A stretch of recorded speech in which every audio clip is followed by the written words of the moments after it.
स्वागत करता हूँ कक्षा 9 के सभी विद्यार्थियों का और उनके लिए विषय हिंदी का एकदम स्कूल वाला ही पेपर लेके आ चुका हूँ और यही वाला पेपर आपको अपनी परीक्षा में सेम टू सेम देखने को मिल जाएगा।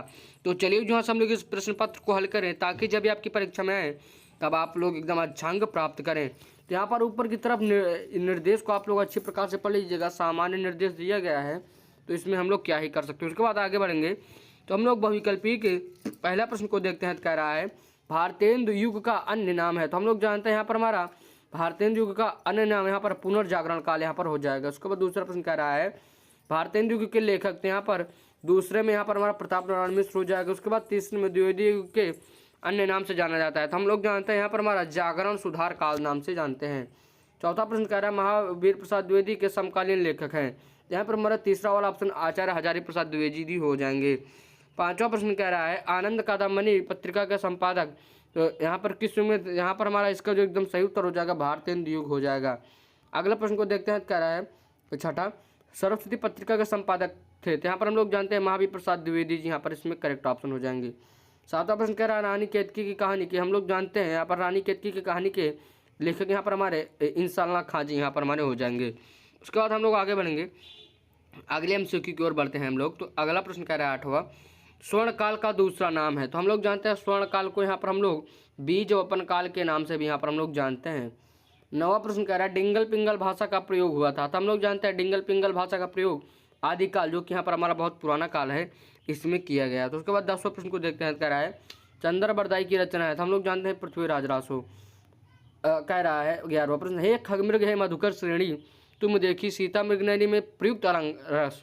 तो हम लोग जानते हैं यहाँ पर हमारा वियोग यहाँ पर हमारा श्रृंगार रस हो जाएगा। उसके बाद अगला 12वें प्रश्न को देखते हैं। कह रहा है कनक कनक ते सौगरी माद कथा अधिका या खाए बौराय जगे वा पाए बौराय। इसमें यहाँ पर हमारा यमक अलंकार यहाँ पर उत्तर हो जाएगा।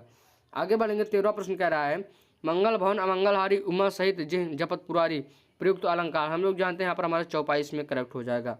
14वां प्रश्न कह रहा है भिक्षा शब्द का सही वर्तन है। तो हम लोग जानते हैं यहाँ पर हमारा गा वाला ऑप्शन इसमें करेक्ट हो जाएगा। उसके बाद कह रहा है गधा का तत्सम है। तो हम लोग जानते हैं यहाँ पर हमारा गधा का वाला ऑप्शन करेक्ट हो जाएगा जो कि यहाँ पर स्कूल के द्वारा आपको सुनाया जाता होगा। 16वां प्रश्न कह रहा है अज्ञ का विलोम है। तो हम लोग जानते हैं अज्ञ का विलोम विज्ञ यहाँ पर हमारा उत्तर हो जाएगा। आगे बढ़ेंगे तो 17वां प्रश्न कह रहा है गया का पर्यायवाची है। तो यहाँ पर हमारा गा इसमें करेक्ट हो जाएगा। 18वां प्रश्न कह रहा है एक ही शब्द बताने वाले शब्द क्या कहलाते हैं। तो पर्यायवाची शब्द कहलाते हैं। 19वां प्रश्न कह रहा है अव्ययी भाव समास में कौन सा पद अव्यय होता है। तो हम लोग जानते हैं यहाँ पर हमारा पहला पद अव्यय हो जाता है। उसके बाद 20वां प्रश्न कह रहा है अंतिम प्रश्न अद्गुण किस संधि का यहाँ पर सूत्र है। तो यहाँ पर हमारा गुण संधि का यहाँ पर इसमें एकदम करेक्ट ऑप्शन हो जाएगा। उसके बाद आगे बढ़ेंगे तो हम लोग यहाँ पर हम लोग को यहाँ पर पूरा एक गद्यांश दिए गए। तो हम लोग को पहले इसको गद्यांश को अच्छी प्रकार से पढ़ना होगा। उसके बाद पहला प्रश्न कह रहा है गद्यांश के पाठ एवं लेखक का नाम यहाँ पर आपको बताना होगा। उसके बाद दूसरा प्रश्न कह रहा है रेखांकित अंश की व्याख्या यहाँ पर आप लोग को कर देनी होगी तो आप लोग कर दीजिएगा। उसके बाद हम लोग आगे बढ़ेंगे इसी प्रश्न पत्र में।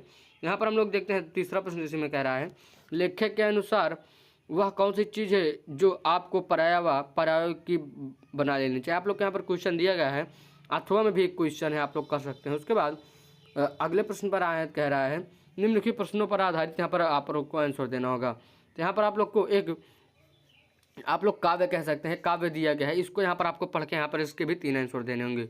उसके बाद अथवे में भी यहाँ पर आप लोग को चारुचंद्र की चंचल किरणें काव्य का ही क्वेश्चन दिया गया है। आप लोग को 3 क्वेश्चन उसी प्रकार से तो आप लोग देख लीजिएगा।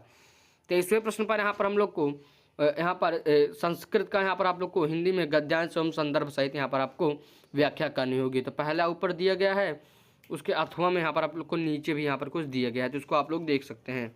यहाँ पर आप लोग देख लीजिएगा। उसके बाद आप अच्छे से तैयारी कर सकते हैं।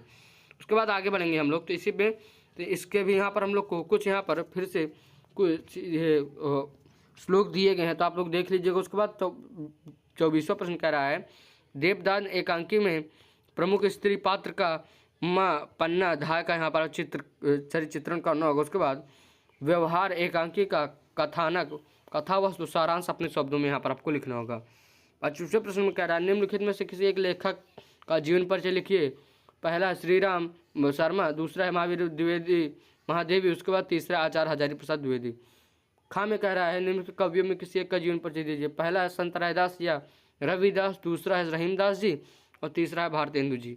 उसके बाद 26वें प्रश्न में हम लोग से कह रहा है कि अपनी पाठ्य पुस्तक से खंड से कोई एक श्लोक यहाँ पर आपको लिखना होगा। उसके बाद इन तीनों प्रश्न में यहाँ पर आप लोग को यहाँ पर इनका संस्कृत में उत्तर देना होगा। उसके बाद 28वें प्रश्न में कह रहा है कि इन मुहावरे लोकोक्तियों का कोई यहाँ पर आप लोग को कोई दो अर्थ लिख कर वाक्य प्रयोग करना होगा। उसके बाद 29वां प्रश्न कह रहा है इन वाक्यों का यहाँ पर आप लोग को संस्कृत में अनुवाद करना होगा। 30वें प्रश्न में हम लोग को यहाँ पर एक क्या बोलते हैं एक पत्र दिया गया है, तो इन दोनों पत्रों में से आप लोग को जो आता है आप लोग कर सकते हैं। तो मैं आशा करूँगी कि अगर आप लोग चैनल पर पहली बार आएंगे तो चैनल को अभी कभी सब्सक्राइब करेंगे और वीडियो को दोस्तों तक शेयर करना नहीं भूलेंगे, क्योंकि इस चैनल पर आप लोग को ऐसे कंटेंट मिलता रहता है और फ्यूचर में भी आप लोग को ऐसा ही मिलेगा। तो चलिए मैं दूंगा एक और वीडियो में, लेकिन जाने से पहले चैनल को सब्सक्राइब, वीडियो को लाइक जरूर करें।